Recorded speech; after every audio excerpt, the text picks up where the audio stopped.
Mental health issues can feel overwhelming. KOMU 8's Megan Judy shares mental health stories to remind you you're not alone and there's a brighter tomorrow. In tonight's segment, Megan Judy and KOMU 8's Marian Bouchot show us one organization providing resources for those struggling with mental health. NAMI Missouri is the National Alliance on Mental Illness. The group supports people who live with a mental illness and their families. The annual status report on Missouri's substance use and mental health says more than 800,000 people experience a mental illness each year. In this A Brighter Tomorrow, KOMU 8's Marian Bouchot tells us how one organization is helping those struggling with mental illness know they're not alone.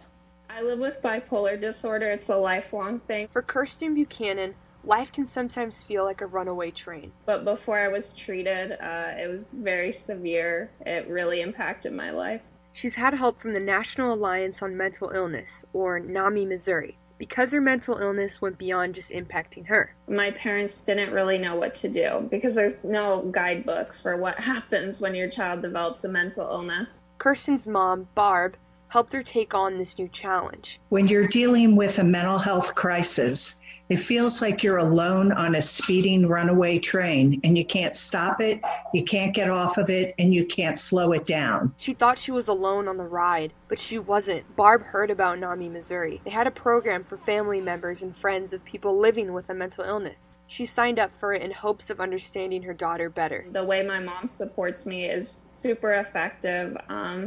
It makes me feel loved. After Barb joined the program called Family to Family, she decided to take it even further. But knowing that I had a support system helping me made me want to be that person on the train for somebody else. She took the Family Support Group Facilitator training and is now certified to lead the same support groups she previously took.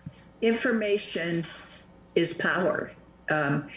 Being able to understand better what is happening with your loved one and things that you can do to help are things that you learn in these trainings. And not only to help your loved one, but to help the others that are taking the class. Even when the journey with mental illness feels overwhelming, NAMI Missouri Director GENA TERLIZZI says the program is there to help you stay on track. Until we get to a place where we can talk about it freely and the stigma is gone, we want to make sure that we are there as a safe, supportive environment. All programs are free, completely virtual, and open to all. In Columbia, Marian Bouchot, KOMU.